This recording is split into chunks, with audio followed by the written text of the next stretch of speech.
بسم اللہ الرحمن الرحیم۔ مثنوی شریف کا آج ہم 17واں سبق پڑھیں گے اور ہمارا موضوع ہے ظاہر پرستی سے باطن کی طرف سفر کرنا۔ پہلا شعر: صورت بحر طعام و خواب و شہ باطن بحر خدا و آرزو۔ ترجمہ: ظاہر صرف کھانے سونے اور خواہشات کے لیے ہے، لیکن باطن اللہ اور سچی آرزو کے لیے ہے۔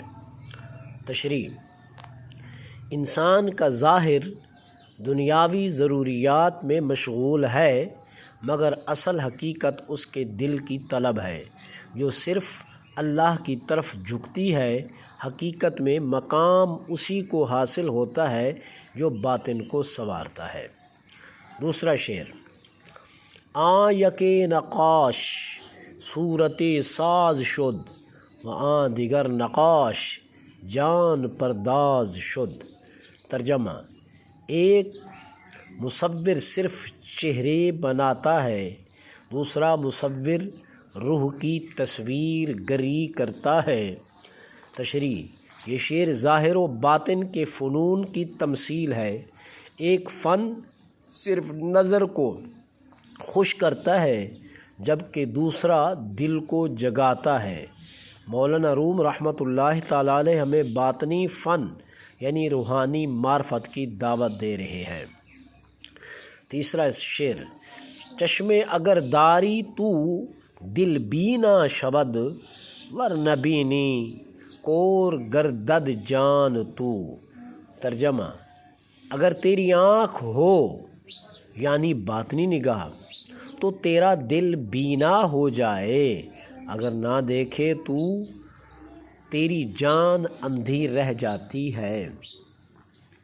تشریح: یہاں مولانا فرماتے ہیں کہ صرف ظاہری آنکھ سے دیکھنے والا اصل حقیقت کو نہیں پاتا، دل کی آنکھ کھلنی چاہیے تاکہ معرفت الہی حاصل ہو۔ نمبر 4 شعر: دین ز صورت نیست از معنی بگیر، آب جو از خضر نہ از نقش و اسیر۔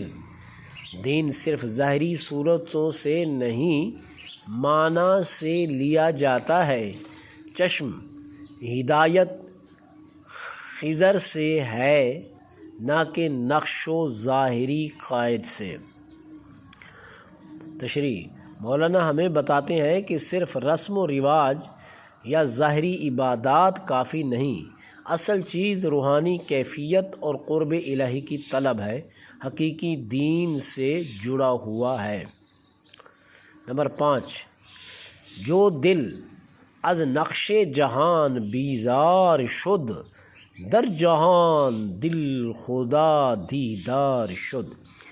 ترجمہ: جب دل دنیا کے نقش و نگار سے بیزار ہو گیا تو دل کی دنیا میں خدا کا دیدار ہو گیا۔ تشریح: اصل وصال تب ہوتا ہے جب دل دنیا کی رنگینیوں سے نکل کر رب کی طرف متوجہ ہو جائے۔ خالص نیت اور زہد انسان کو اللہ کے قریب کر دیتا ہے۔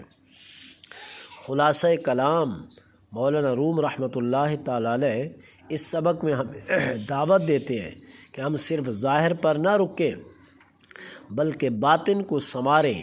اصل روحانیت ظاہری عبادات کے پیچھے چھپی نیت، محبت اور خلوص میں ہے۔